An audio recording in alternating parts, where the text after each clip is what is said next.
हर बार जब मैं उन कहानियों में से किसी एक पर आता हूँ जहाँ मेल लीड 100 हार्ट ब्रेक्स के बाद आखिरकार दूर चला जाता है तो मुझे हंसी आ जाती है। आखिर क्यों कोई किसी को इतना मौका देगा कि वो उसे बार बार चोट पहुंचाए। एक स्मार्ट आदमी को जैसे ही कुछ गलत लगे बिना दूसरी बार सोचे तुरंत दूर हो जाना चाहिए। इसलिए जब मैं एक सीईओ के अरेंज्ड मैरिज वाले हस्बैंड के शरीर में ट्रांसमिग्रेट हुआ, मैंने तय किया कि मैं स्मार्ट बनूंगा और चुपचाप रहूंगा। तो जब फीमेल सीईओ, जो मुझे रास्ते से हटाकर अपने ट्रू लव के साथ रहना चाहती थी, ने मुझे एक अनलिमिटेड ब्लैक कार्ड दिया, तो मैंने वो कार्ड उठाया और सीधे मॉल की तरफ निकल गया, अपनी जिंदगी की सबसे शानदार शॉपिंग स्प्री करने के लिए। अगर मुझे उसका दिल नहीं मिल सकता तो क्यों ना मैं हर वो सेंट खर्च करूं जो मैं कर सकता हूं। एक एलिगेंट प्राइवेट डाइनिंग रूम के अंदर सीलीन का फोन बार बार बज रहा है। वो बिना परवाह किए उस पर नजर डालती है, अपना वाइन उठाती है और धीरे धीरे एक एसआईपी लेती है। एवन उसे देख रहा है, उसकी आंखों में प्यार और शांत रिस्ट्रेंट भरा है। सिलीन, आज तुम्हारी वेडिंग एनिवर्सरी है। अगर तुम ऐसे बिहेव करोगी तो कोल मुझे ब्लेम करेगा। सिलीन ऊपर नहीं देखती, उसके बारे में मत सोचो। उसका फोन फिर बजता है। इस बार वो उठाकर स्क्रीन देखती है। Account ending in 888, transaction 19,999 yuan। Account ending in 888, transaction 500,000 yuan। 2 साल की शादी में ये पहली बार है जब मैंने उसकी कार्ड को छुआ है। सीलीन की उंगली धीरे धीरे स्क्रीन पर चलती है। उसके होंठों के कोने पर एक ठंडी अनरीडेबल स्माइल उभरती है। एवन अपने होंठ काटता है। सिलीन, शायद तुम्हें वापस जाना चाहिए। उसके जवाब देने से पहले एक और नोटिफिकेशन आता है। Account ending in 8,088, transaction 688,888 yuan। Account ending in 888, transaction 988,888 yuan। अपनी जिंदगी में पहली बार मुझे पता चलता है कि बिना प्राइस टैग देखे खर्च करना कैसा लगता है। रॉयल्टी की तरह ट्रीट होना, हर जरूरत पर सेवा मिलना। 20 साल से दबे हुए खर्च करने के सारे डिजायर एक साथ बाहर निकल आते हैं। Luxury watches, sports cars, tailored suits. मैं रुक नहीं पा रहा हूँ, सच में रुक नहीं पा रहा हूँ। सिलेन का फोन लगातार पिंग कर रहा है, एक के बाद एक नोटिफिकेशन। वो देखना बंद कर देती है, लेकिन टेबल का माहौल ठंडा और भारी हो जाता है। डिनर खत्म होने तक उसका फोन 18 बार बज चुका होता है। वो बिल पे करने के बाद उसे चेक करती है, फिर रखती है। तभी नाडिया का कॉल आता है। सिलीन, मुझे तुम्हारे हस्बैंड के बारे में कुछ बताना है। पता नहीं बताऊं या नहीं। फोन के पार से भी सिलीन को नाडिया की मुस्कान महसूस होती है। उसका एक्सप्रेशन सख्त हो जाता है। सीधे बोलो। नाडिया हंस पड़ती है। मैंने अभी तुम्हारे हस्बैंड को रॉयल लाउंज में देखा। उसने एक साथ 7 होस्टेसेस बुला ली हैं। अगर तुम जल्दी नहीं आई तो तुम्हारे सिर पर सींग उगने वाले हैं। रॉयल लाउंज में कोल और 7 होस्टेसेस, इम्पॉसिबल। सिलीन यकीन नहीं कर पाती। क्या तुम अंधी हो? नाडिया फोटो भेजती है। फोटो में आदमी का साफ हेयरकट है, ब्लैक टेलर्ड सूट और एक्सपेंसिव शूज पहने हुए। पीछे से भी वो ब्रेथ टेकिंग लग रहा है। नाडिया मैसेज करती है, क्या तुम पहचान सकती हो ये तुम्हारा हस्बैंड है? सिलीन को लगता है नाडिया को चश्मे की जरूरत है। ये कोल है? नो वे। एवन कहता है, तुम वापस जाओ, मैं मूवी अकेले देख लूंगा। लेकिन सिलीन फोन रखकर फिर भी एवन के साथ सिनेमा चली जाती है। 2 मिनट बाद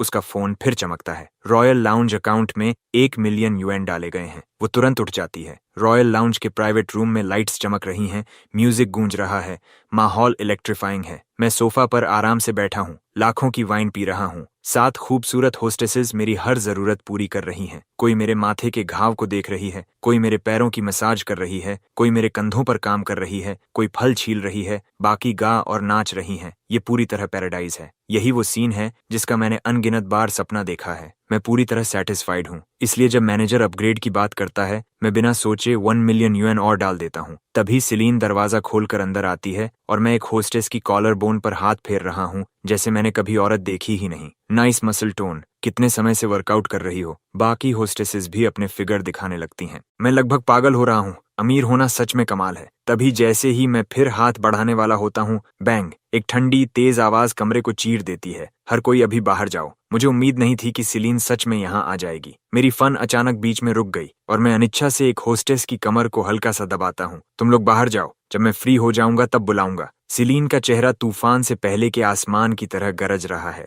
कुछ ही पलों में कमरा खाली हो जाता है, सिर्फ हम दोनों रह जाते हैं। मैं सोफे पर पीछे टिकता हूँ और उसे गौर से देखता हूँ। कोई हैरानी नहीं कि ओरिजिनल कोल उसे पहली नजर में ही पसंद कर बैठा। उसके चेहरे पर एक नजर डालते ही बाकी सारी होस्टेसेस बैकग्राउंड में गायब सी लगती हैं। तेज भौहें, ठंडी आंखें, ऊंची नाक, गहरी फीचर्स, जैसे किसी मास्टर ने उसे तराशा हो। गुलाबी ड्रेस उसके शरीर पर साफ सुथरी तरह से बह रही है, हर ग्रेसफुल कर्व को उभारते हुए। उसका प्लीटेड हेम घुटनों तक आता है और काले थाई हाई स्टॉकिंग्स उसकी टांगों को परफेक्टली हग कर रहे हैं। उसकी लंबी और स्ट्राइकिंग बॉडी का हर हिस्सा एक जलती हुई मैग्नेटिज्म बिखेरता है जिससे नजर हटाना नामुमकिन हो जाता है। अगर वो कभी होस्टेस बन जाती तो मैं खुद को एक पल के लिए उस ख्याल में जाने से रोक नहीं पाता। तभी उसकी आवाज गुस्से से तेज कटती है। मेरे पैसों से मेरे सामने ही मुझे चीट कर रहे हो कोल। क्या तुम्हें सच में लगता है कि मैं कुछ नहीं करूंगी? सिलीन मुझे घूरती है। उसका चेहरा अंधेरा हो चुका है और पहली बार वो मुझे सच में ध्यान से देखती है। मेरा पुराना सख्त हेयर स्टाइल गायब है। उसकी जगह अब एक साफ और शार्प कट है। मैं बिना डरे खड़ा रहता हूँ। क्या मतलब तुम्हारा पैसा?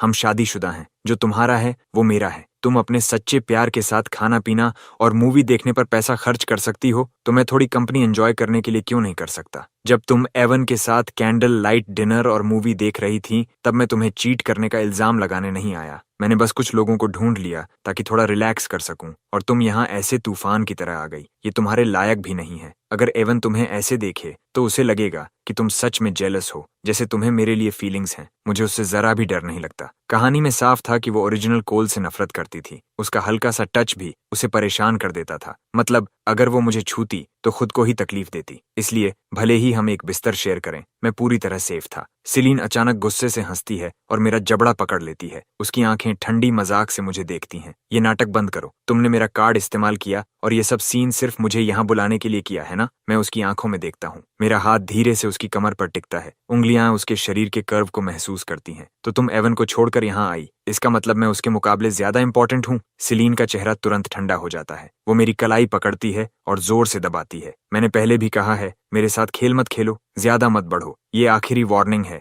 अगर फिर कभी वॉस नाम के नीचे ऐसा कुछ किया तो इस फैमिली में तुम्हारी जगह खत्म। वो घिन से मेरा हाथ झटक देती है, फिर एक टिश्यू लेकर अपना हाथ साफ करती है, बिल्कुल वैसे ही जैसे कहानी में बताया गया था। मेरे टच से उसे इतनी घिन आती है कि मुझे हंसी आने लगती है। मैं अपना जबड़ा मलता हूँ, फिर सोफे पर बैठकर टांग पर टांग रखता हूँ। मैं उसे शांत नजर से देखता हूँ। तुम मुझे अपने पास आने भी नहीं देती। मैंने ये टाइटल बहुत पहले छोड़ दिया। अभी के अभी डिवोर्स पेपर्स दे दो। अगर मैं एक सेकंड भी रुका तो मैं खुद को बेवकूफ कहूंगा। सिलीन रुकती है और मुझे देखती है। उसके होंठों पर धीरे धीरे मुस्कान फैलती है। डिवोर्स? क्या तुम श्योर हो? तुमने मुझसे शादी करने के लिए इतना सब किया। अभी कुछ देर पहले तुम अपनी नजरें मुझसे हटा नहीं पा रहे थे और अब डिवोर्स चाहिए? ये इस साल की सबसे मजेदार बात है। मेरी नजर उसके चेहरे पर टिकती है, फिर धीरे धीरे नीचे जाती है बिना शर्म के। मैं फैसला उसके हाथ में रखता हूँ। मेरे साथ सो या मुझे डिवोर्स दो। सीलीन का चेहरा तुरंत ठंडा पड़ जाता है। मेरे सामने ही वो अपने असिस्टेंट को कॉल करती है। डिवोर्स अग्रीमेंट तैयार करो। कल सुबह सबसे पहले उसे घर पहुंचा देना। ओरिजिनल कोल उसे इतनी हद तक प्यार करता था कि बिना उसके प्यार के भी उसे छोड़ने को तैयार नहीं था और उसी ऑब्सेशन ने उससे सब कुछ छीन लिया। इस दुनिया में अनगिनत औरतें हैं। मैं अपनी जिंदगी किसी ऐसी के पीछे बर्बाद नहीं करने वाला जो कभी पीछे मुड़कर नहीं देखेगी। मैं अपना अधूरा ग्लास उठाता हूँ, एक बूंद भी छोड़े बिना खत्म करता हूँ, उसे नीचे रखता हूँ और खड़ा हो जाता हूँ। मैं उसे एक नजर देता हूँ जैसे कह रहा हूँ कि असली नुकसान उसी का है। ये फैसला तुमने लिया है, बाद में पछताना मत। सिलीन झुंझलाहट से हंसती है। मैं पीछे मुड़कर भी नहीं देखता। मैं अपनी जैकेट पहनता हूँ, अपनी नई वॉच और फोन उठाता हूँ और बिना पीछे देखे बाहर निकल जाता हूँ। सिलीन मुझे जाते हुए देखती है। एक ऐसा आदमी जो रिच फैमिली के केप्ट हस्बैंड होने की इमेज से बिल्कुल भी परेशान नहीं है। वो और भी ज्यादा यकीन करने लगती है कि मैं जरूर नशे में हूँ जो ऐसा बिहेव कर रहा हूँ और डिवोर्स की बात भी कर रहा हूँ। घर तक का सफर पूरी तरह खामोश रहता है। मैं उसकी कार से उतरता हूँ, सीधा ऊपर जाता हूँ और अपने कमरे में खुद को बंद कर लेता हूँ। सिलीन मेरे डिवोर्स मांगने वाले सीन को याद करती है और ठंडी हंसी हंसती है।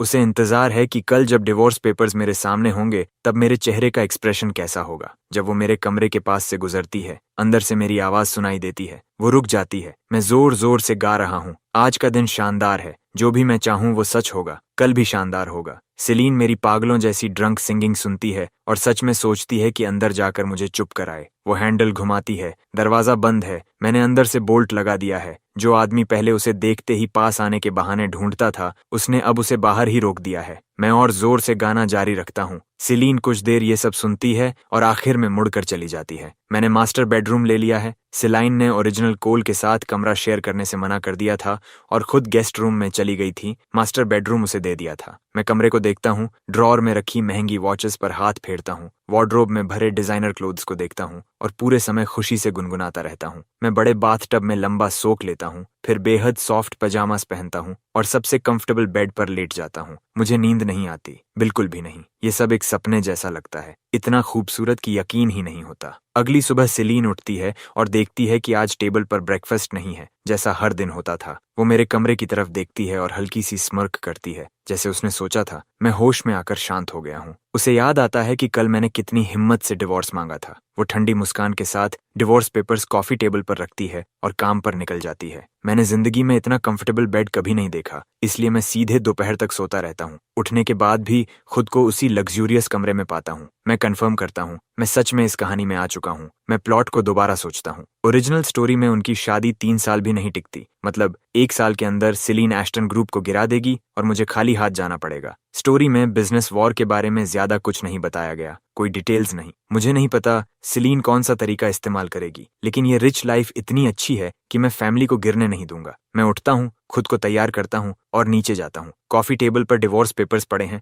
मैं पेन उठाता हूँ और तुरंत साइन कर देता हूँ। 1 सेकंड भी हेजिटेट करना गलत लगता। साइन करने के बाद मैं उसका ब्लैक कार्ड निकालता हूँ और पेपर्स के ऊपर रख देता हूँ। फिर जरूरी सामान लेकर एस्टन फैमिली के घर लौट जाता हूँ। विलन साइड कैरेक्टर नहीं, मैं अपनी कहानी का मेन कैरेक्टर हूँ। डैड मुझे आते देख तुरंत न्यूज़पेपर रख देता है। कोल, इस समय घर क्यों आए हो? क्या सिलीन ने फिर कुछ किया? मैं कहता हूँ नहीं, ऐसा कुछ नहीं। डैड मेरा हाथ पकड़ता है, उसे यकीन नहीं होता। इस समय ओरिजिनल कोल तो सिलीन के लिए लंच लेकर जा रहा होता था। उसे अपने फैमिली के लिए कभी समय नहीं मिलता था। फिर घर आने से पहले कॉल क्यों नहीं किया? डैड पूछता है। मैं स्टाफ से तुम्हारी पसंद का सब कुछ बनवा देता। तुमने अपने बाल कब बदले? ये तुम पर बहुत अच्छे लग रहे हैं और ये आउटफिट भी तुम पर सूट कर रहा है। मैं इस आदमी को देखता हूँ, मिड 40s में है, लेकिन खुद को इतना अच्छे से मेंटेन किया है कि कम से कम 10 साल छोटा लगता है। मुझे देखते ही उसकी आंखें चमक उठती हैं। वो मुझसे बात करते हुए मिसेस जोंग को आवाज लगाता है कि मेरे पसंदीदा खाने तैयार करे। उसका हर जेस्चर एक पिता की खुशी दिखाता है जो अपने बेटे को घर लौटते देख रहा है। मैं उसे देखता हूँ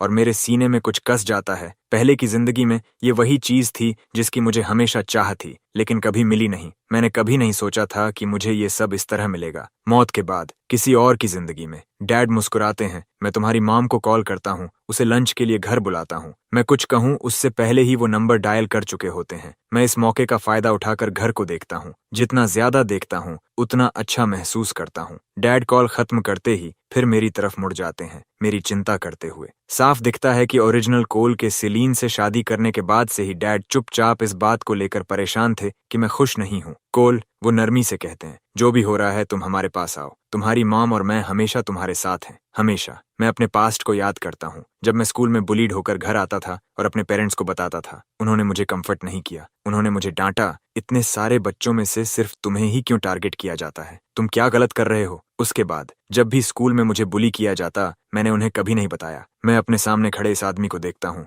हैंडसम, वार्म और स्टेडी, और उस फेट के बारे में सोचता हूँ जो ओरिजिनल स्टोरी में उसका इंतजार कर रहा है। मैं आगे बढ़ता हूँ और उसे गले लगा लेता हूँ और अपने अंदर एक खामोश प्रॉमिस करता हूँ, मैं इस कहानी का एंडिंग बदल दूंगा। डैड एक पल के लिए सख्त हो जाते हैं। कितना समय हो गया था जब उसके बेटे ने उसे ऐसे गले लगाया था। मैं बोलता हूँ, मेरी आवाज स्टेडी है, डैड मुझे माफ कर दीजिए। मैंने पिछले कुछ सालों में आपको बहुत कुछ सहने पर मजबूर किया, अब सब खत्म। ये सुनते ही डैड की आंखें लाल हो जाती हैं। शादी के बाद से उसका बेटा बहुत कम घर आता था, और जब भी आता तो हमेशा सिलीन की वजह से। उन्होंने उसे चेतावनी दी थी, प्यार को मजबूर नहीं किया जा सकता, लेकिन उसका बेटा किसी और से शादी करने को तैयार नहीं था। उनका सिर्फ एक ही बेटा था जो बचपन में मरते मरते बचा था। उन्होंने हमेशा उसे किसी अनमोल चीज की तरह संभाला था। जब उसने उससे शादी करनी चाहिए, उन्होंने मान लिया, लेकिन शादी के बाद उन्होंने देखा कि उसका गर्व और चमक धीरे धीरे खत्म हो रही है। उसकी दुनिया सिमटकर सिर्फ सिलीन तक रह गई। उसका जजमेंट खत्म हो गया, और ये हर दिन उसके पिता का दिल तोड़ता रहा।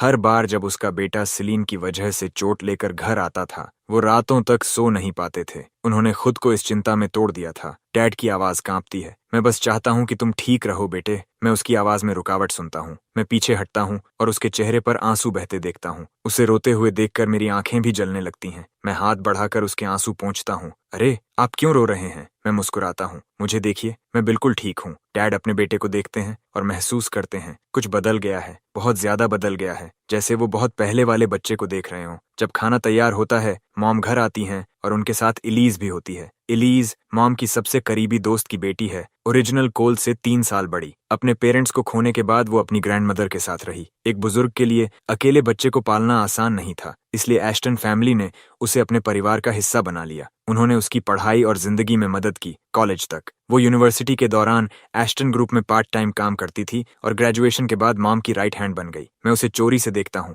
और पकड़ता हूँ कि वो पहले से ही मुझे देख रही है। ओरिजिनल स्टोरी में कोल उसे हमेशा एक बड़ी बहन से ज्यादा कुछ नहीं मानता था। सिलीन के पीछे भागते हुए उसने एलिज के सामने बार बार अपना दिल खोलकर बताया कि वो सिलीन से कितना प्यार करता है। वो उसके पास एडवाइस, प्लान्स और कंफर्ट के लिए जाता था और एलिज हमेशा एक बड़ी बहन की तरह उसके साथ खड़ी रहती थी, उसे पैम्पर करती, प्रोटेक्ट करती, मदद करती, कभी कोई सीमा पार नहीं करती, कभी रीडर्स को भी शक करने का मौका नहीं दिया। जब तक वो दिन नहीं आया जब उसे पता चला कि सिलीन और कोल डिवोर्स ले रहे हैं और वो उसे ढूंढने गई, लेकिन वहां उसके एक्सीडेंट का सीन मिला। उसने उसे कांपते हुए अपनी बाहों में पकड़ लिया। उसे खून से लथपथ देखकर उसकी आंखें लाल हो गईं। वह बार बार उसके मुंह के कोने से खून पोंछती रही। कोल, वह सिसकी, उसकी आंखें जल रही थीं। मुझे पछतावा है, मुझे तुम्हें उससे शादी करने से रोक देना चाहिए था। उसकी आंखों में प्यार गहरा और अटूट था और उस पल उसने इसे छिपाना छोड़ दिया। वह चाहती थी कि वह जाने कि वह उसे सालों से प्यार करती थी। उसने उसे थामे रखने के लिए अपनी पूरी ताकत लगा दी,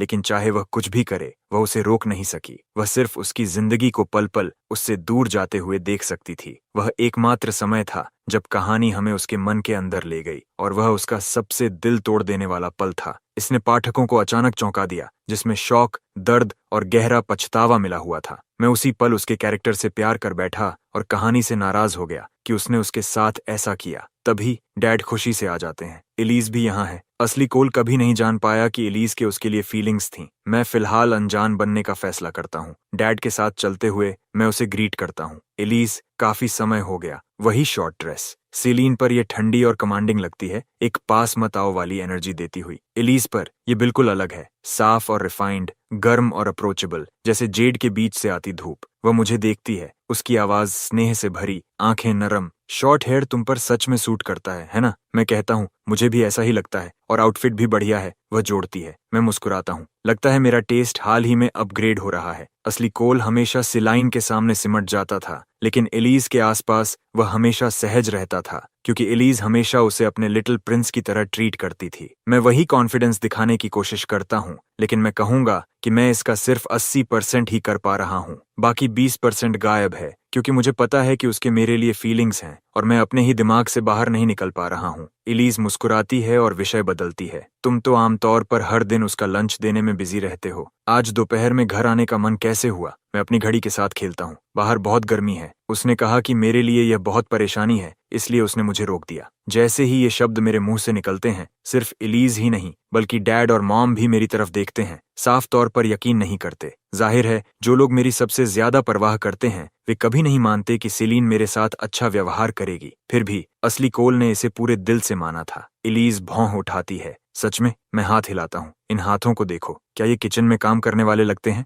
मुझे देखने दो, एलिज कहती है। वह ऊपर देखती है। उसकी नजर गर्म और स्थिर है। ये अच्छे हैं। एक आदमी के हाथ ऐसे ही होने चाहिए। मुझे नहीं पता कि यह इसलिए है क्योंकि मुझे उसकी फीलिंग्स के बारे में पता है, लेकिन मेरा चेहरा गर्म हो जाता है और अचानक उसके आसपास नेचुरल एक्ट करना और मुश्किल हो जाता है। मैं रॉयल लाउंज में बोल्ड हो सकता था क्योंकि वहां कोई फीलिंग्स शामिल नहीं थी, कोई रिस्पॉन्सिबिलिटी नहीं थी। जब असली फीलिंग्स की बात आती है तो मैं पूरी तरह आउट ऑफ माई डेप्थ हूँ। मुझे नहीं पता कि उस क्रश को कैसे हैंडल करूं जिसके बारे में मुझे पता नहीं होना चाहिए, इसलिए मैं विषय बदल देता हूँ। कंपनी हाल ही में कैसी चल रही है? काफी अच्छी, एलिज हल्के से कहती है। मैं आगे पूछता हूँ, काफी अच्छी का मतलब क्या है? वह मुझे थोड़ा हैरान होकर देखती है। हम कुछ बड़े प्रोजेक्ट्स देख रहे हैं। अगर हम उन्हें हासिल कर लेते हैं तो कंपनी एक नए लेवल पर पहुंच जाएगी। कुछ बड़े प्रोजेक्ट्स, ओवरस्ट्रेच्ड कैश फ्लो, टूटी हुई फंडिंग चेन और वॉस ग्रुप खड़ा होकर देख रहा है। क्या ये सिलाइन की स्ट्रेटेजी है? मैं बीच में बोलता हूँ। कुछ बड़े प्रोजेक्ट्स, क्या कंपनी वास्तव में उन सभी को संभाल सकती है? मुझे लगता है कि अभी मार्केट कंडीशंस अच्छे नहीं हैं। प्रायोरिटी स्टेबिलिटी होनी चाहिए।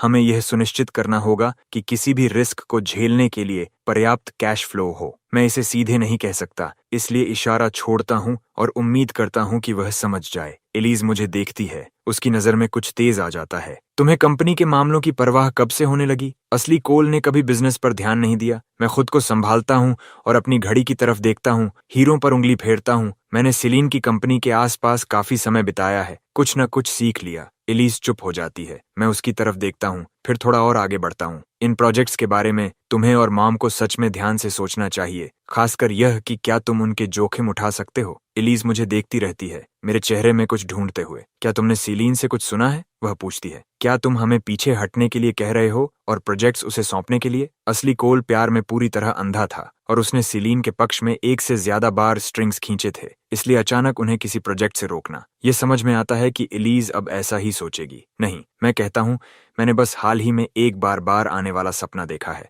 फैमिली कंपनी डूब जाती है। इससे मैं डर गया। एलिस कुछ नहीं कहती, लेकिन साफ है कि वह मुझ पर विश्वास नहीं करती। मैं हिचकिचाता हूँ, अपने पेरेंट्स की ओर देखता हूँ, फिर पास झुकता हूँ। मैं अपना हाथ मुंह पर रखकर फुसफुसाता हूँ। असल में मैंने सीलीन को सुना, वह एस्टन ग्रुप को गिराने की योजना बना रही है। मैं ये कहते ही पीछे हट जाता हूँ और मैं देखता हूँ कि इलाइजा के कानों के सिरे लाल हो जाते हैं। मुझे उम्मीद नहीं थी कि इस तरह झुकने से उस पर ऐसा असर होगा। मैं अनदेखा करने का नाटक करता हूँ, अपनी आवाज धीमी रखते हुए। मैं मॉम और डैड को स्ट्रेस नहीं देना चाहता था और मुझे बिजनेस के बारे में इतना नहीं पता कि खुद संभाल सकूं। मैं तुम पर भरोसा कर रहा हूँ। एलिस सोफे के पीछे अपनी कोहनी टिकाती है, मेरी ओर देखते हुए अनजाने में अपना कान सहलाती है। और तुम्हारी क्या योजना है? मुझे जवाब देने का मौका नहीं मिलता। डैड हमें टेबल पर बुलाते हैं। मैं टेबल को एक नजर देखता हूँ जो खाने से भरा हुआ है और मेरा मूड ऊपर उठ जाता है। डैड मेरे कटोरे में खाना डालते हैं और खाओ, तुम हाल ही में पतले हो गए हो। मैं निगलता हूँ सारे स्वादिष्ट खाने को देखते हुए। मुझे घर का बना खाना खाए बहुत समय हो गया है।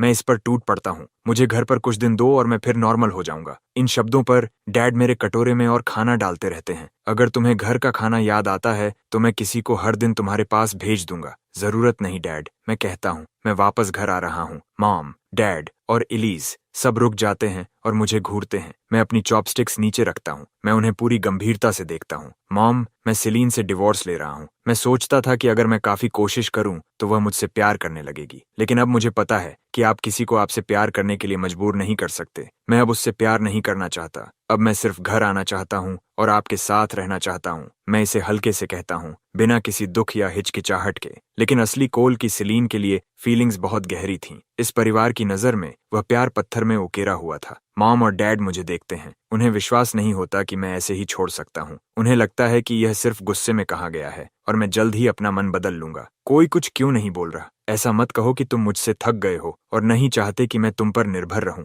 डैड होश में आते हैं और मेरे पसंदीदा खाने से मेरा कटोरा भरने लगते हैं, कान से कान तक मुस्कुराते हुए। क्या मजाक कर रहे हो? तुम घर मेरे साथ रहोगे? मैं इससे ज्यादा खुश नहीं हो सकता। मॉम अपना फोन उठाती है और तुरंत मेरे अकाउंट में 10 मिलियन यूएन ट्रांसफर कर देती है। जब चाहो घर आ जाओ। तुम्हारी मॉम तुम्हारा 10 लाइफ टाइम्स तक ख्याल रख सकती है। जो पेरेंट्स अपने बच्चों से प्यार करते हैं और जो नहीं करते, फर्क सब कुछ होता है। मैं डैड को बिना रुके मेरे कटोरे में खाना डालते हुए देखता हूँ। मॉम को बिना एक पल सोचे मुझे पैसे ट्रांसफर करते हुए देखता हूँ और मैं अपने पिछले पेरेंट्स के बारे में सोचता हूँ। बड़े होते समय डिनर टेबल पर हर अच्छी चीज पहले मेरे छोटे भाई को मिलती थी। जैसे ही मैं कुछ लेने के लिए हाथ बढ़ाता, मेरी माँ मेरी चॉपस्टिक्स मारकर हटा देती थी। मैंने एक पूरा दिन और रात रोते हुए बिताया, यूनिवर्सिटी जाने की भीख मांगते हुए। उन्होंने कभी हाँ नहीं कहा। उन्होंने मुझे 2 विकल्प दिए, काम करो या शादी कर लो। बिना डिग्री के बाहर काम करने का मतलब था कि मेरे लिए कभी कुछ अच्छा उपलब्ध नहीं था। उन्होंने कभी परवाह नहीं की कि मैं संघर्ष कर रहा हूँ या थक गया हूँ। उन्हें सिर्फ इस बात की परवाह थी कि मैं घर कितना पैसा लाता हूँ। वे शिकायत करते थे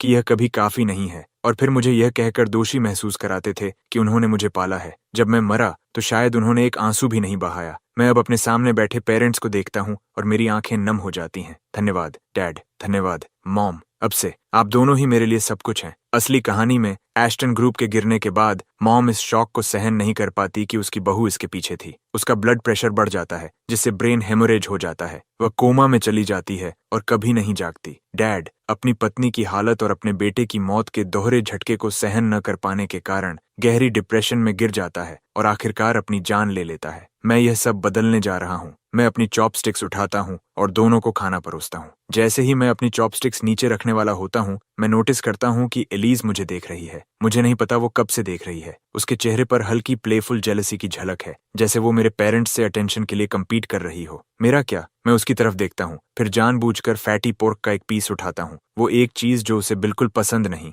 और उसके बोल में डाल देता हूँ। Cut to Voss group headquarters. शीए डॉक्यूमेंट्स के एक स्टैक के साथ एग्जीक्यूटिव ऑफिस में अंदर आती है। मिस सिलीने, आज आपके हस्बैंड लंच देने नहीं आए। सिली ने अपनी वॉच पर नजर डालती है। इस टाइम तक मैं ऑलरेडी उसका मील लेकर आ चुका होता। क्या वो सच में डिवोर्स तक जाने से डर रहा है? लंच देने तक की हिम्मत नहीं जुटा पाया। वो ऊपर देखती है और शे को एक फ्लैट अनइम्प्रेस्ड लुक देती है। क्या तुम उसके कुकिंग की आदी हो गई हो? चाहती हो मैं कॉल करके पूछूं वो कहाँ है? ओह नहीं नहीं, मैं बस मेंशन कर रही थी, शे जल्दी से कहती है। हर मील जो वो लाता था, शे खुद ही उसका ज्यादातर हिस्सा खा लेती थी। उसे बिना रियलाइज किए इसकी आदत हो गई थी। आज पहली बार वो नहीं आया तो बस थोड़ी क्यूरियोसिटी में पूछ बैठी। सिलीन के डिस्प्लीज्ड होने को देखकर शे जल्दी से साइंड डॉक्यूमेंट्स उठाती है और बाहर निकल जाती है। आज पहली बार सिलीन पूरा वर्क डे बिना मेरे इंटरप्शन के कंप्लीट करती है। पिछली रात का मेरा इमेज उसके दिमाग में उभरता है। ब्लैक सूट, आंखें जिनमें उसके लिए कुछ नहीं, काल्मली डिवोर्स मांगता हुआ। वो ठंडी स्मर्क देती है और सीधे रॉयल लाउंज की तरफ बढ़ जाती है।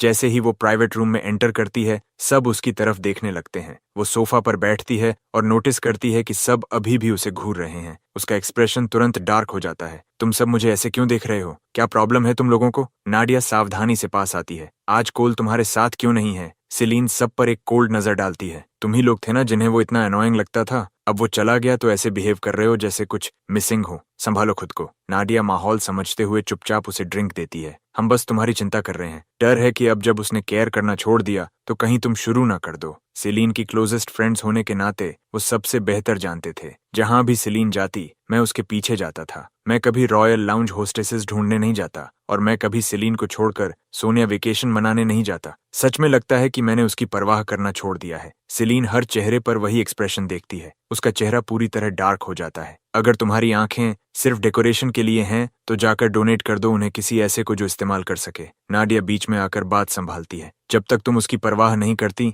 बस वही मायने रखता है। चलो सब लोग ड्रिंक करते हैं सिलीन के टेम्पोरेरली फ्री होने के लिए। सिलीन ग्लास उठाकर पीती है। वो पूरी तरह उनकी बातों से कट चुकी है। तभी मिड ड्रिंक नाडिया अपना फोन उठाकर कहती है, देखो मुझे पता है कोल ने ये मैरिज तुम पर फोर्स की थी और वो ह्यूमिलिएटिंग था, लेकिन ऑनेस्टली उसके लुक्स और वो बॉडी वो तुम्हारे लिए काफी से ज्यादा अच्छा है। तुमने पूरे 2 साल उसे टच किए बिना कैसे निकाल दिए? जब सिलीन मेरी पूरी दुनिया थी, मेरे पास उसके आसपास हर इंसान का कांटेक्ट था जिससे वो सब मेरे सोशल मीडिया पोस्ट्स देख सकते थे। जो कुछ भी मैं पोस्ट करता था वो सब सिलीन के बारे में होता था। या तो रिलेशनशिप शो ऑफ करना या लॉन्ग इमोशनल लव लेटर्स जो सबको क्रिंज कर देते थे। क्योंकि सिलीन ने मुझे ब्लॉक कर दिया था, उसके फ्रेंड्स मेरी पोस्ट्स के स्क्रीनशॉट्स लेकर ग्रुप चैट में डालते थे ताकि उसे टीज कर सकें। लेकिन सिर्फ 2 आवर्स पहले उन्होंने देखा कि मैंने सिलीन से जुड़ी हर पोस्ट डिलीट कर दी और उसकी जगह सोनिया पहुंचने की पोस्ट डाल दी, सी के किनारे सनसेट की 9 स्टनिंग फोटोज के साथ। कैप्शन था, with the one who loves me most, watching the most beautiful view,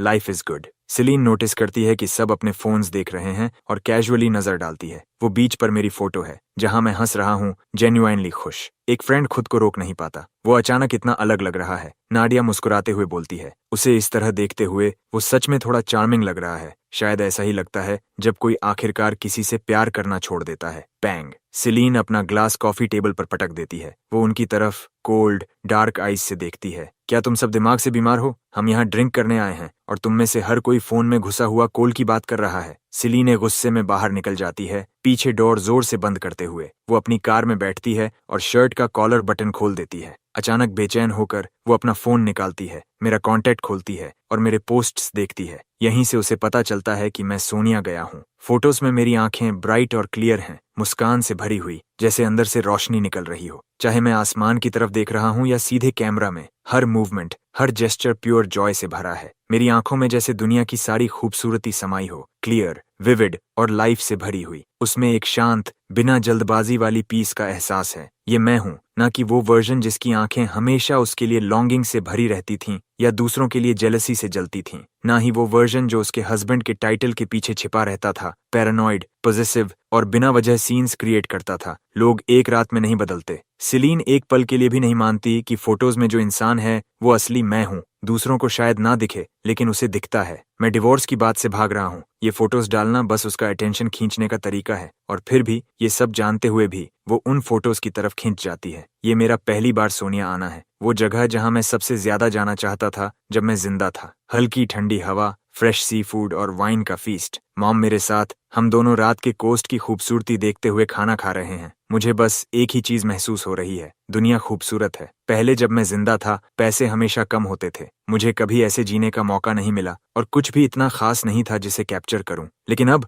मुझे लगता है बहुत कुछ है जिसे संभाल कर रखना चाहिए। खाना, मॉम का प्यार, वो एक्सपीरियंसेस जो मैंने कभी नहीं किए। अगली सुबह मैं डाइविंग जाना चाहता हूँ। मॉम तुरंत एक प्राइवेट इंस्ट्रक्टर हायर करती है और मुझे पानी में ले जाती है। मैं कोरल रीफ्स के बीच तैर रहा हूँ, चारों तरफ फिश के झुंड मेरे आसपास घूम रहे हैं। फ्री, रिलैक्स्ड और पहले से ज्यादा अलाइव। आसमान गहरा नीला है, पानी क्रिस्टल क्लियर, हवा बिल्कुल परफेक्ट। सुबह डाइविंग, दोपहर में सर्फिंग। मैं कितना खुश हूँ ये डिस्क्राइब भी नहीं कर सकता। उस शाम शावर के बाद मैं लेटकर फोन उठाता हूँ और देखता हूँ कि ओरिजिनल कोल के टाइम का मेरा छोटा स्पाई मुझे सिलाइन और एवन का ट्रेंडिंग टॉपिक भेजता है। मैं एक नजर डालता हूँ, दोनों की साथ में फोटो है, लेकिन कोई स्कैंडल नहीं। मुझे उनके लिए ऑलमोस्ट इम्पेशंस महसूस होती है। मैं उसे कहने ही वाला था कि अब मुझे उसके अपडेट्स की जरूरत नहीं, तभी एलीज मुझे वीडियो कॉल करती है। मजा आ रहा है? बहुत। मैं बिना सोचे जवाब देता हूँ। एलीज भी अभी शावर से निकली है, टॉवल से बाल सुखा रही है। उसकी नजर में एक अलग गहराई है जो यूजुअली नहीं होती। उसकी स्किन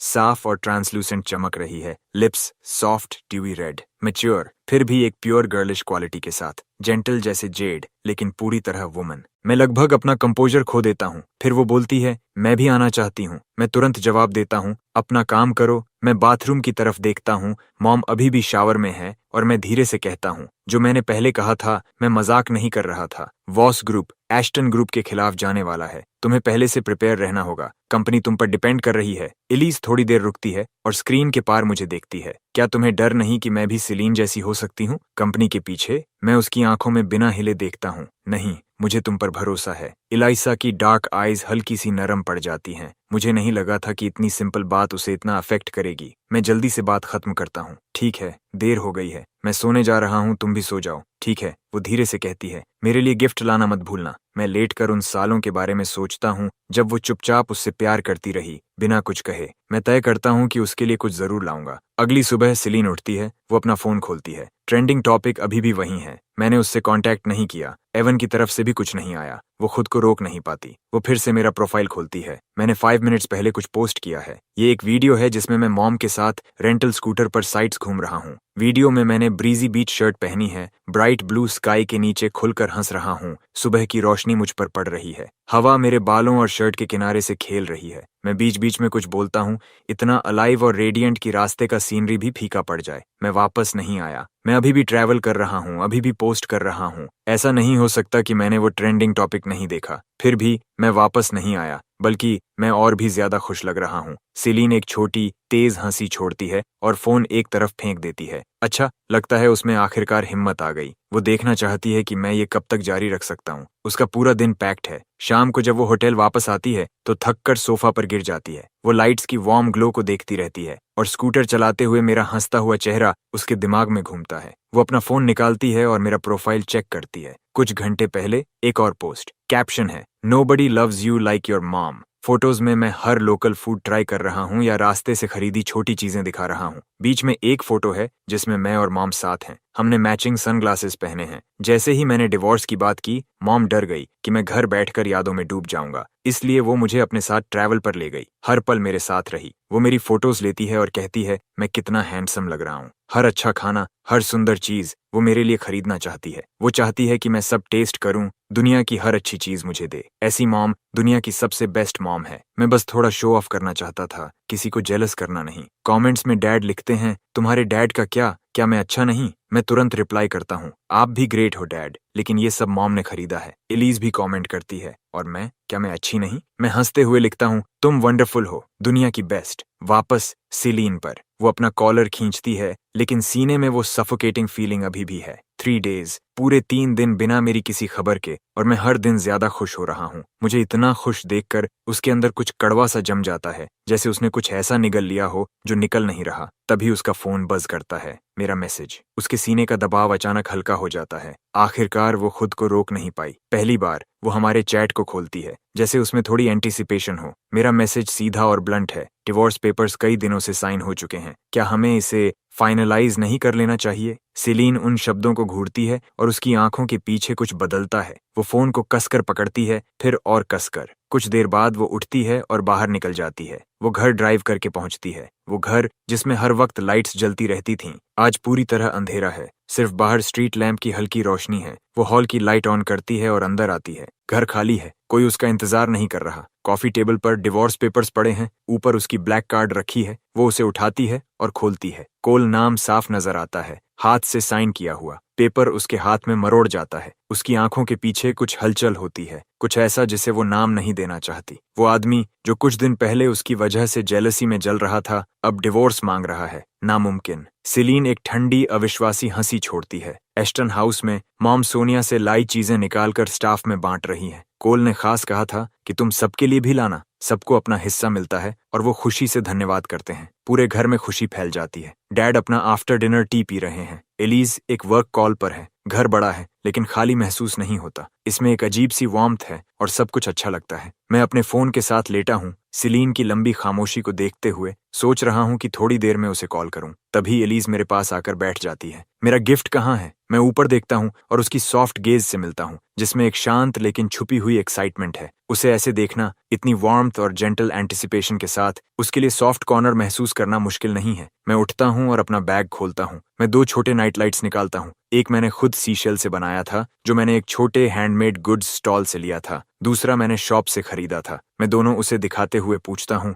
तुम्हें कौन सा चाहिए? एलिज दोनों को देखती है, फिर पूछती है, दूसरा किसके लिए है? मैं उसकी असली सोच को सामने नहीं लाता। अपने लिए, मैं कहता हूँ। एलिज मुस्कुराती है और सी शेल वाला नाइट लाइट उठा लेती है, उसे धीरे धीरे अपने हाथों में घुमाते हुए। मॉम सुवेनियर्स बांट कर खत्म करती हैं। अलीसा के हाथ में नाइट लाइट देखती हैं और कैजुअली कहती हैं, ये कोल ने खुद बनाया है। अलीसा तुरंत मेरी तरफ देखती है। उसकी आंखों में खुशी साफ दिखती है। तुमने ये बनाया? ओरिजिनल कोल ने हमेशा सिर्फ सिलीन के लिए ही चीजें बनाई थीं। एलिज ने उसे सालों तक चुपचाप प्यार किया था और ये पहली बार है जब उसे उसकी बनाई हुई कोई चीज मिली है। सोच सकते हो उसे कैसा लग रहा होगा। मैं स्ट्रेट फेस रखता हूँ। क्या हुआ? पसंद नहीं आया तो वापस दे दो। एलिज मुझे सॉफ्टली देखती है। मुझे बहुत पसंद है, शायद इसलिए क्योंकि मुझे उसके फीलिंग्स पता है। जिस तरह से वो मुझे देखती है, उसमें सालों का दबा हुआ प्यार साफ महसूस होता है और ये लगभग मेरी कंपोजर तोड़ देता है। मैं अपना फोन उठाता हूँ और खड़ा हो जाता हूँ। मैं टायर्ड हूँ, ऊपर जाकर रेस्ट करता हूँ। अपने रूम में जाकर मैं फोन चेक करता हूँ। सिलीन का रिप्लाई आता है, कल सुबह 9 बजे civil registry office. Original story में सिलीन ने एस्टन ग्रुप को बर्बाद कर दिया था और कोल को खाली हाथ जाने पर मजबूर कर दिया था। अब जब हम पहले ही डिवोर्स ले रहे हैं तो क्या एस्टन ग्रुप की किस्मत भी बदल सकती है? ये सोच मुझे अच्छा फील कराती है। मैं बाथ लेता हूँ और सेफ्टी के लिए अलार्म सेट करके सो जाता हूँ। अगली सुबह अलार्म बजने से पहले ही मेरी आंख खुल जाती है। आखिरकार फ्री होने का ख्याल ही मुझे जल्दी उठा देता है। मैं तैयार होने में एक्स्ट्रा केयर लेता हूँ और नीचे जाता हूँ। डैड ब्रेकफास्ट खत्म करके काम पर जा चुके हैं। मॉम लिविंग रूम में गार्डन से तोड़े हुए फ्लावर्स ट्रिम कर रही हैं। मुझे देखकर वो ब्रेकफास्ट के लिए बुलाती हैं। मैं जल्दी में हूँ तो एक एक्सक्यूज बनाकर निकल जाता हूँ, सोचते हुए कि बाद में वापस आकर उन्हें सरप्राइज दूंगा। ओरिजिनल कोल ड्राइव कर सकता था, उसके पास लाइसेंस था, लेकिन मैं नहीं कर सकता। मैंने कभी कार चलाना सीखा ही नहीं, सिर्फ इलेक्ट्रिक स्कूटर चलाया है, इसलिए मैंने पहले से कार बुक कर ली। 8 पर मैं सिविल रजिस्ट्री ऑफिस पहुंचता हूं और सिलीन को कॉल करता हूं। मैं आ गया हूं, तुम कब आ रही हो? वो रिप्लाई करती है, रास्ते में हूं। मैं एक पेड़ की छाया में खड़ा होकर वेट करता हूं 9:30 तक, तब जाकर उसकी कार आती है। मैं ईगर होकर उसकी तरफ बढ़ता हूं। कार विंडो के पार सिलीन मुझे देखती है। मेरी क्रिस्प व्हाइट शर्ट जिसके नीचे एक स्ट्रॉन्ग फ्रेम झलक रहा है, एक ब्राइट और इजी स्माइल मेरे हैंडसम चेहरे पर और हवा में हल्के से हिलते छोटे बाल। मेरे अंदर एक अलग ही प्रेजेंस है, मैच्योर लेकिन यूथफुल एनर्जी के साथ, जैसे कोई सपना हकीकत में आ गया हो। धूप में उसकी तरफ चलते हुए मैं जैसे ग्लो कर रहा हूँ और मेरे सामने बाकी सब फीका लग रहा है। मैं कार के सामने रुकता हूँ और विंडो नॉक करता हूँ। सिलीन खुद को संभालती है, डोर खोलती है और बाहर आती है। हमारी आंखें मिलती हैं। मेरी आंखों में उसके लिए कुछ भी नहीं है, न कोई लॉन्गिंग, न सैडनेस, बस एक ब्राइट और इजी स्माइल जो उसके लिए अजीब और अनजान है। ये बिल्कुल वैसा नहीं है जैसा उसने सोचा था। मैं उसे एक शांत नजर से देखता हूँ। चलते हैं और बिना रुके अंदर की तरफ चल पड़ता हूँ। मेरे कदम हल्के और तेज हैं। मेरी एक्साइटमेंट मुश्किल से कंट्रोल हो रही है। इसी पल सिलीन को सच में यकीन होता है, मैं सच में ये डिवोर्स चाहता हूँ। वो मेरी पीठ को देखती रहती है जैसे मैं दूर जाता हूँ। उसे वो दिन याद आता है जब उसे इस शादी के लिए मजबूर किया गया था। 2 साल से ज्यादा हो चुके हैं, लेकिन वो याद आज भी उतनी ही ताज़ा है। मुझसे शादी करना उसके लिए एक ह्यूमिलिएशन था जिसे वो कभी माफ नहीं कर पाई। शादी के पहले ही पल से वो बस उसी दिन का इंतजार कर रही थी जब वो इस शर्म को पूरी तरह मिटा सके। वो दिन अभी आया भी नहीं है और जाने की बात मैं खुद कर रहा हूँ। मैं कुछ कदम चलता हूँ, फिर पीछे मुड़कर देखता हूँ, वो अभी भी वहीं खड़ी है। मैं भौहें सिकोड़ता हूँ और वापस उसके पास जाता हूँ। क्या हुआ? वो मुझे देख रही है लेकिन कुछ कह नहीं रही। एक बुरा सा एहसास अंदर आने लगता है। कहीं ऐसा तो नहीं कि तुम अपना आईडी लाना भूल गई? तुम डिवोर्स लेने आई हो बिना आईडी के? मैं अपने पेशेंस को संभालते हुए कहता हूँ। तो किसी को कॉल करो और जल्दी मंगवाओ। सेलीन बस अपनी ठंडी चुभती नजरों से मुझे देखती रहती है। खामोशी। मैं भी उसे घूरता हूँ बिना कुछ समझे। मैंने कहा था कॉल करो, तुम बस मुझे देखती क्यों खड़ी हो? तभी सेलीन नजरें झुका लेती है और कैजुअली अपनी घड़ी देखती है। आखिरकार वो बोलती है, मेरा 10 बजे मीटिंग है, डिवोर्स बाद में हो सकता है। मैं तुरंत बोल पड़ता हूँ, हम पहले ही यहाँ हैं, फिर दोबारा क्यों आए? मीटिंग थोड़ा पीछे कर दो, पहले पेपर वर्क कर लेते हैं, फिर चली जाना। यहाँ तक आना आसान नहीं था। अगली बार बहुत कुछ गलत हो सकता है। मैं इंतजार नहीं करना चाहता। मैं इसलिए पुश कर रहा हूँ क्योंकि स्टोरी में वो हमेशा एवन के लिए मीटिंग्स पोस्टपोन करती थी, तो क्लियरली मीटिंग्स उसके लिए इतनी भी इंपॉर्टेंट नहीं है। लेकिन जैसे ही मेरे मुंह से ये बात निकलती है, सिलाइन का एक्सप्रेशन बदल जाता है, जैसे मैंने कोई बहुत बड़ा क्राइम कर दिया हो। उसका चेहरा इतना ठंडा हो जाता है कि जैसे सब कुछ फ्रीज कर दे। कोल, क्या तुम्हें सच में लगता है कि तुम्हारे पर्सनल मैटर्स हमेशा सबसे पहले आते हैं? दसियों हजार एम्प्लॉयज की लाइवलीहुड तुम्हारे डिवोर्स से कम है? तुम अपने बारे में बहुत ज्यादा सोचते हो। मैं 2 सेकंड्स तक वहीं खड़ा रह जाता हूँ, उसके वर्ड्स से शॉक्ड। क्या हिपोक्रिट है। जब एवन कहता है तो मीटिंग पोस्टपोन करना ठीक है, लेकिन जब मैं कहूँ तो सडनली हजारों एम्प्लॉयज की बात आ जाती है। और ये डिवोर्स क्या सिर्फ मेरा मैटर है? सेलीन मुझे जवाब देने का मौका भी नहीं देती। वो अपनी बात कहकर चली जाती है। उसने डिवोर्स के लिए अग्री किया, बिना आईडी के आई, ऊपर से 40 मिनट्स लेट भी थी। गुस्सा तो मुझे होना चाहिए था, लेकिन यहाँ वो कार डोर पटकते हुए चली गई। मुझे इतना गुस्सा आ रहा है कि चिल्ला दूं। मैंने तो अपना फाइनली सिंगल पोस्ट भी प्लान कर लिया था, सेलिब्रेशन भी सोच लिया था, लेकिन डिवोर्स हुआ ही नहीं। मैं सुपरमार्केट जाता हूँ और ढेर सारे स्नैक्स खरीदता हूँ, फिर सीधे वॉस ग्रुप चला जाता हूँ। सेलीन अपनी मीटिंग से वापस आती है और मुझे अपने ऑफिस के सोफा पर फैला हुआ पाती है, हाथ में फोन, गेम खेलते हुए, मुंह में स्पाइसी स्नैक स्टिक दबाए और पूरा ऑफिस उसकी स्मेल से भरा हुआ। Coffee table chips, chicken feet और चिली स्नैक्स से भरी पड़ी है। ये सब वो चीजें हैं जिन्हें ओरिजिनल कोल कभी छूता भी नहीं। सेलीन नाक सिकोड़ती है। तुम यहाँ क्या कर रहे हो? मैं बिना ऊपर देखे खाता रहता हूँ। तुम्हारा इंतजार। सेलीन धीरे से कदम बढ़ाती है और मुझे देखती है। वो अपनी चेयर तक जाती है और बैठ जाती है। मेरा इंतजार किस लिए? जंक फूड खाना, गेम खेलना, रिच फैमिली के यंग मास्टर की इमेज की कोई परवाह नहीं। मेरा ये वर्जन उसके लिए बिल्कुल नया है। मैं फाइनली रुकता हूँ और ऊपर देखता हूँ। सुबह पेपर वर्क नहीं हो पाया। मुझे पता है तुम बिजी हो, इसलिए सोचा यहीं वेट कर लूं। जब तुम फ्री हो जाओ तो साथ चलते हैं। सेलीन मुझे ठंडी नजर से देखती है और अपना कॉलर थोड़ा ढीला करती है। आज मैं बिल्कुल फ्री नहीं हूँ। मैं उसे देखता हूँ,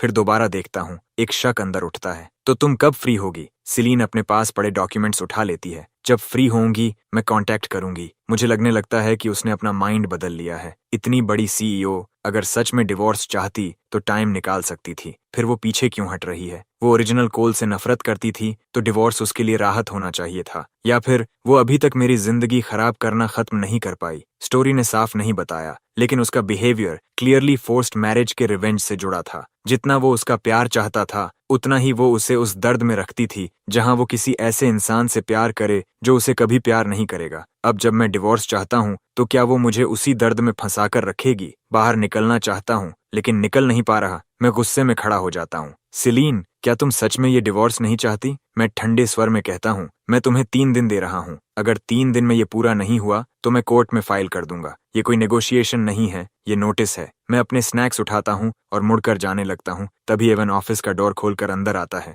जैसे ही वो मुझे देखता है, उसके चेहरे पर डर साफ दिखता है। वो इंस्टिंक्टिवली पीछे हटने लगता है। ओह, रॉन्ग टाइमिंग, वो जल्दी से कहता है। बिल्कुल नहीं, मैं तुरंत बोलता हूँ। तुम बिल्कुल सही समय पर आए हो। स्टोरी का मेन लीड साफ सुथरा और जेंटल दिखने वाला है। पतला सा शरीर, सॉफ्ट फीचर्स, ऐसा इंसान जिसे देखते ही प्रोटेक्ट करने का मन करे। उसकी बैक स्टोरी दुख भरी है। एक फादर जो गैम्बलिंग का आदी है, एक माँ जो बीमार रहती है। जब वो हाई स्कूल में था, उसके फादर ने लोन शार्क से इतना कर्ज लिया कि चुका नहीं पाया और उसे बेचने वाला था। तभी सेलीन ने आकर उसे बचाया। उसके बाद उसने उसे हर चीज से प्रोटेक्ट किया। जब वो एंटरटेनमेंट इंडस्ट्री में जाना चाहता था, उसने उसे अपनी कंपनी में साइन किया और उसे एक टॉप स्टार बना दिया। स्टोरी के लीड के तौर पर वो काइंड, हार्ड वर्किंग और प्रिंसिपल्ड है। उसने सेलीन से उसी पल प्यार कर लिया था जब उसने उसे बचाया, लेकिन उसे हमेशा लगा कि वो उसके लायक नहीं है। कन्फेस करने से डरकर वो खुद को बेहतर बनाने में लगा रहा। सेलिन की फोर्स्ड मैरिज के बाद भी वो उसे डीपली केयर करता था, लेकिन कभी थर्ड पार्टी नहीं बना।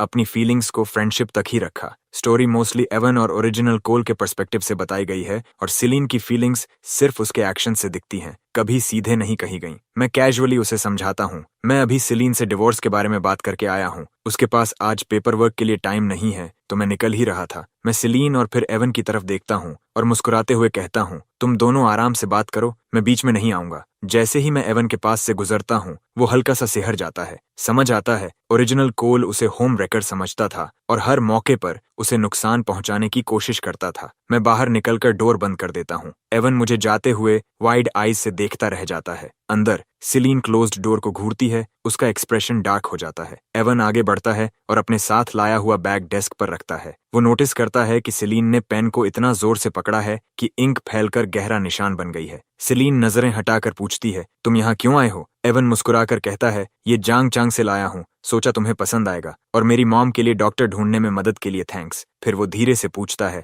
क्या तुम सच में कोल से डिवोर्स ले रही हो? दूसरी तरफ मैं अपने स्नैक्स लेकर बाहर निकलता हूँ और शे से टकराता हूँ, जो डॉक्यूमेंट्स लेकर सेलिन के पास जा रही है। मैं उसका रास्ता रोक देता हूँ। तुम्हारी बॉस अभी बिजी है, डॉक्यूमेंट्स बाद में दे देना। जब एवन बाहर आए, शे कंफ्यूज्ड होकर मुझे देखती है। एवन अंदर है और मैं यहाँ बाहर खड़ा होकर उन्हें डिस्टर्ब होने से बचा रहा हूँ। मैं स्नैक का पैकेट खोलकर उसकी तरफ बढ़ाता हूँ। चाहिए? शे की नजर तुरंत स्नैक्स पर टिक जाती है। वो खुद को रोक नहीं पाती और स्पाइसी चिकन फीट ले लेती है। थैंक यू सर, मैं कैजुअली कहता हूँ। आगे से ध्यान रखना, जब एवन आए तो बीच में मत जाना। ये कहकर मैं चला जाता हूँ। उन्हें मिलाने में ही मेरा फायदा है। जितनी जल्दी वो अपने फीलिंग्स एक्सेप्ट करेंगे उतना अच्छा, और जितनी जल्दी सेलिन मुझसे डिवोर्स फाइनलाइज करेगी उतना बेहतर। कोर्ट में फाइलिंग करने के लिए इरिपेरेबल ब्रेकडाउन का प्रूफ देना पड़ेगा, जो एक हेडेक जैसा लगता है। शे अपने चिकन फीट खाते हुए इंतजार करती है जब तक एवन बाहर नहीं आता, फिर डॉक्यूमेंट्स लेकर अंदर जाती है। वो खुद को रोक नहीं पाती। क्या तुम्हें पता है उसने अभी मुझसे क्या कहा? सेलिन उसकी तरफ देखती है। उसने कहा, मैं तब तक अंदर नहीं आ सकता था जब तक एवन चला नहीं गया, और अब से जब भी एवन तुमसे मिलने आए मुझे इंटरप्ट नहीं करना है। सेलिन गुस्से से भरी हुई उसके चेहरे की तरफ एक फोल्डर फेंकती है। तुम्हारी सैलरी वो देता है या मैं? शे फोल्डर पकड़ लेती है और हिम्मत करके बोलती रहती है, क्या तुम्हें नहीं लगता वो बदल गया है? अब वो जेलस नहीं लगता, वो सच में तुम्हें और एवन को साथ में पुश कर रहा है। सेलिन उसे ठंडी खतरनाक मुस्कान के साथ देखती है। क्या तुम आजकल ज्यादा फ्री हो गई हो? शे तुरंत चुप हो जाती है, साइंड डॉक्यूमेंट्स उठाती है और भाग जाती है। सेलिन अपनी पेन डेस्क पर रख देती है। उसके होठों पर हल्की मुस्कान धीरे धीरे गायब हो जाती है। उसकी नजरें धीमी पड़ती जाती हैं, अंदर की तरफ खींचती हुई। तलाक नहीं हुआ। मैं बिल्डिंग से बाहर निकलता हूँ। लगभग दोपहर हो रही है तो मैं एक कार रोकता हूँ और मॉम के साथ समय बिताने के लिए घर जाता हूँ। लंच के बाद मैं ऑनलाइन पास के एक ड्राइविंग स्कूल को ढूंढता हूँ और उन्हें कॉल करता हूँ। एक गराज भरा हुआ लग्जरी कार से जिन्हें मैं सिर्फ देख सकता हूँ, चला नहीं सकता। ये दर्द सच में है। ओरिजिनल कोल के पास लाइसेंस था, मुझे बस असल में ड्राइविंग सीखनी है।